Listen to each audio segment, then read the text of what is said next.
রিজিক বইলে একটা কথা আছে। জানি না আপনারা কারা, কারা বিশ্বাস করেন, তবে আমি অনেক বিশ্বাস করি রিজিকে। Please like and follow. Hello everyone, this is Fatema. Welcome Fatema blogs. Last time আপনারা তো দেখেছেন আমি একটা তাল এনে তালের পিঠা বানিয়েছিলাম। সো আমার হাজবেন্ড খেতে পারেনি। তো আমার খুব মন খারাপ হয়েছে যে ওকে খাওয়াইতে পারলাম না, সবাই খেয়ে ফেললো। তারপর আমরা কফি খেতে বেরিয়েছিলাম রাতে ৩টার দিকে। তারপর দেখি এখানে তাল গাছে তালটা পড়েছিল একদম আমার বাসার সামনে। ওই তালটা এনে ওর জন্য পিঠা বানিয়েছি, ওকে খাওয়াইছি। দেখেন কিভাবে ওর রিজিক ছিল, আল্লাহ কিভাবে মিলিয়ে দিল। তো যাই হোক, আমি রিজিকে অনেক বিশ্বাস করি।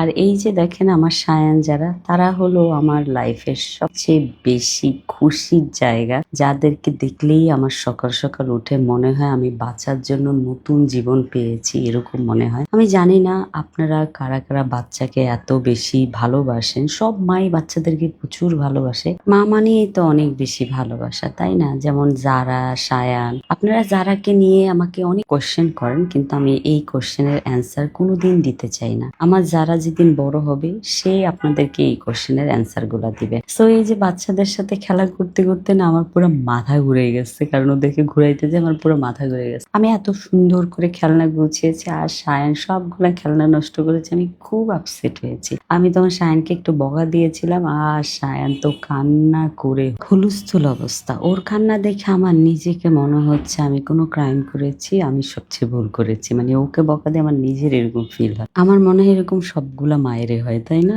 বকা দেওয়ার পরে আরো বেশি নিজেদেরই কষ্ট লাগে। এই যে এখন রান্না গুছাচ্ছিলাম, রান্না করতেছি।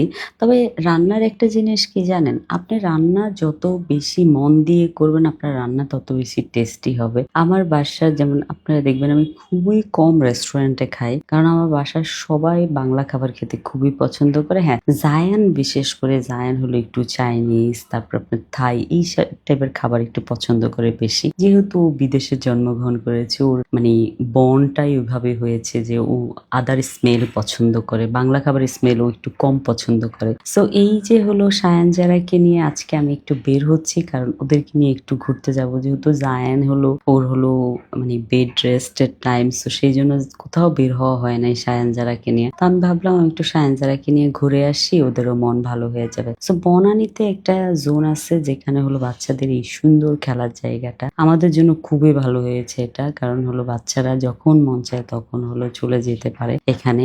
আর এই যে দেখেন সায়ান যারা খেলা নিয়ে এত ব্যস্ত আর এত এক্সাইটেড ওরা এখানে এসে। এখানকার একটা গল্প আছে, ঈদের সময় যারা এখানে ঘুরতে এসেছিল, আমি যারাকে ঈদের সময় একটা ব্যাগ কিনে দিয়েছিলাম, ওই ব্যাগটা না যারা এখানে রেখে চলে গিয়েছিল। সো আমি আসার পরে এখানকার যেই একটা ভদ্র মেয়ে আছে, ওই মেয়েটা আমাকে বলতেছে, আপু আপনাকে আমি কমেন্ট করেছিলাম যে আপনার মেয়ের ব্যাগটা আমাদের এখানে আছে। সো ও আমাকে সেই ব্যাগটা দিয়েছে। এই যে আমার হাতে দেখেন ব্যাগটা। আমি এত খুশি হয়েছে, আর আমার মেয়ের সবচেয়ে বেশি খুশি হয়েছে ওর ব্যাগ ফেরত পেয়ে, কারণ ও ঈদের সময় আমার সাথে খুব বায়না করে এই ব্যাগটা কিনেছিল। দেখেন আবারও কিন্তু প্রমাণ হলো নসিব কি জিনিস।